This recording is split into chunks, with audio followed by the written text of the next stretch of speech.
Nosso grupo é responsável por caracterizar todos os componentes do músculo esquelético, evidenciando como acontece a formação do ventre e seus conjuntivos de revestimento. O tecido muscular esquelético é formado por músculos que são capazes de produzir movimento, pois podem se contrair e relaxar devido à presença de unidades contráteis especializadas, chamadas de fibras musculares. Dessa forma, as fibras musculares serão reunidas em feixes e esses feixes musculares irão formar a massa muscular denominada ventre. É o único tecido do corpo que se contrai voluntariamente para movimentá-lo. Além disso, ele realiza a manutenção da postura e posição, gera calor pela alta taxa de metabolismo celular e realiza proteção.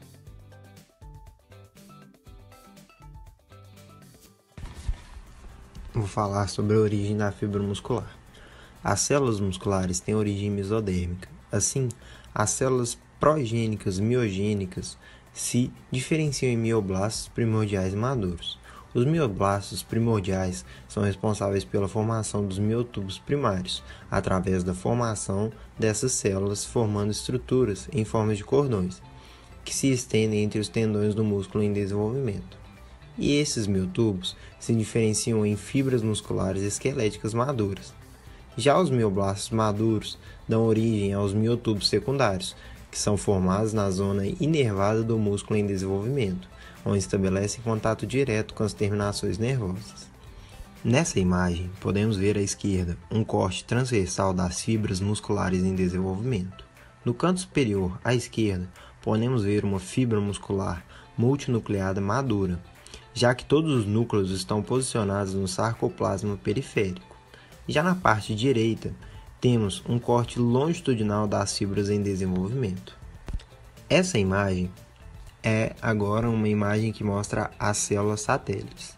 As células satélites são responsáveis pela capacidade de regeneração, embora limitada, do músculo esquelético. Elas são resultado da preservação de um reservatório de células indiferenciadas que tem o potencial de sofrer diferenciação. São células mononucleadas, fusiformes e dispostas paralelamente às fibras musculares dentro da lâmina basal que envolve as fibras, como podemos ver na imagem. As fibras musculares esqueléticas não se dividem. Entretanto, o músculo esquelético tem uma pequena capacidade de reconstituição a partir das células satélites. Assim, em condições normais, as células satélites estão paradas. Entretanto, após ocorrer uma lesão no músculo, algumas células satélites são ativadas e se diferenciam, dando origem a novos mioblastos, que se fundem para formar os miotubos, que formarão uma nova fibra muscular. Lembrando que todo esse processo ocorre dentro da lâmina externa. Caso essa lâmina se rompa, os fibroblastos que repararão o local, gerando assim uma cicatriz no músculo. Um músculo esquelético típico ele vai possuir uma porção média e extremidades. A porção média é carnosa, vulgarmente chamada de carne, e recebe o nome de ventre muscular, onde haverá a predominação de fibras musculares, ou seja, é a parte ativa do músculo que vai realizar a contração.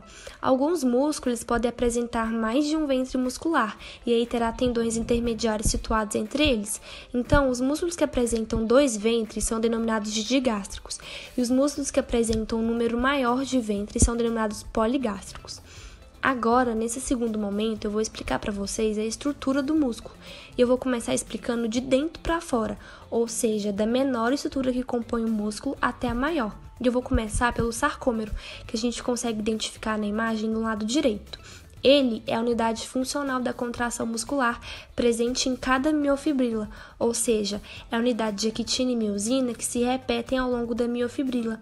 É importante sabermos dos sarcômeros que as faixas mais externas, as claras, são denominadas de banda I, e essas contêm apenas filamentos de actina, enquanto a faixa central, mais escura, é denominada banda A, e nas extremidades dessa banda há filamentos de actina e miosina sobrepostos, e na região mediana dessa banda, a mais clara, que é denominada banda H, contém apenas miosina. Então, as miofibrilas, que a gente também consegue identificar na imagem no lado direito, são compostas por filamentos de actina e miosina provenientes dos sarcômeros. E aqui é importante sabermos que há filamentos espessos, que estão os de miosina, e os filamentos finos, os de actina. Cada fibra muscular, então, contém várias miofibrilas, e na imagem a gente consegue observar isso direitinho. Então, as fibras musculares são as células musculares que possuem um formato alongado, e na imagem isso está bem claro para a gente. O fascículo, então, pessoal, corresponde a um conjunto de feixes de fibras musculares cobertas por perimício. Então, agora recapitulando com vocês, o tecido muscular ele é composto por sarcômero, miofibrila, fibra muscular e fascículo, de forma interna e externamente. E se fosse externa internamente, seria somente ao contrário. É bem simples, é só pensar que o sarcômero é a menor estrutura e o fascículo é a maior estrutura que vai envolver todas as outras. A sua espessura varia de músculo para músculo dependendo da sua função.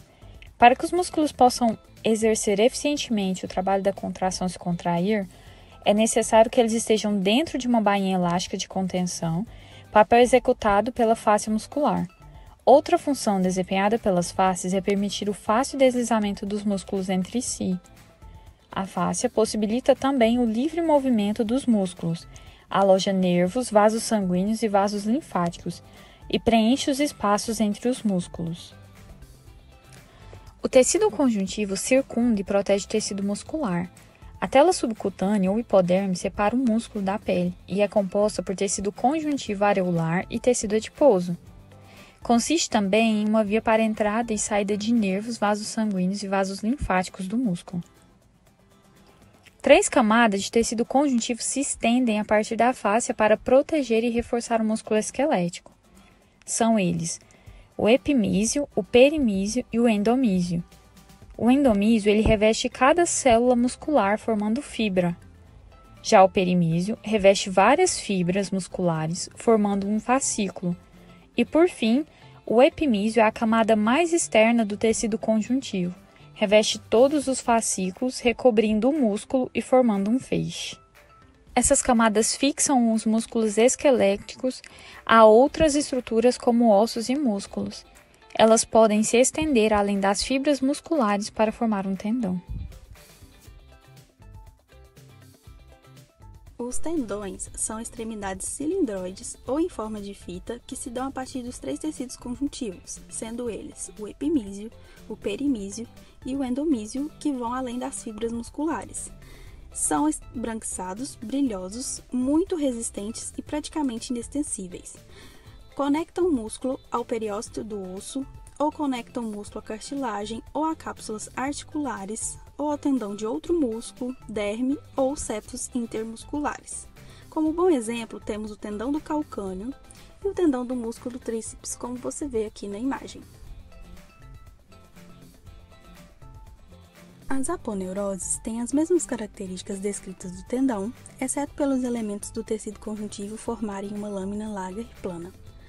Exemplos de aponeurose temos a epicrânica, ou também denominada gálea aponeurótica, como você vê aqui na imagem, e temos também a tóraco-lombar, que você vê aqui na imagem.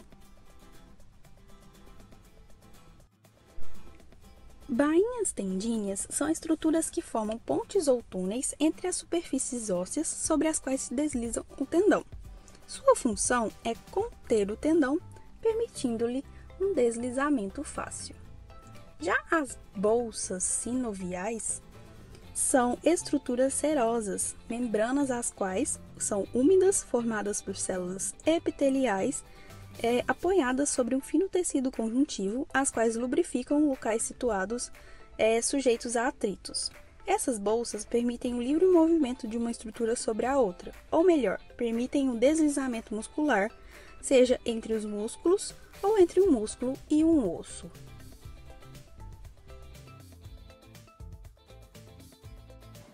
E agora, os componentes estruturais da célula muscular.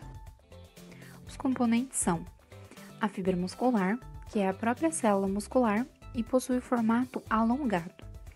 Ela é recoberta pelo sarcolema, que é a sua membrana plasmática, mas que mantém a mesma conformação de bicamada fosfolipídica e proteínas que as outras membranas plasmáticas do corpo. No sarcolema existem os chamados túbulos transversos. Esses túbulos são invaginações da membrana plasmática, preenchidos de líquido intersticial que se estendem até o centro da fibra. Eles servem para que o impulso nervoso que chega seja transmitido por todo o comprimento da fibra. A fibra muscular contém centenas de núcleos, então, sendo considerada multinucleada. Já o sarcoplasma é o citoplasma da célula muscular, rico em glicogênio, proteína mioglobina e mitocôndrias.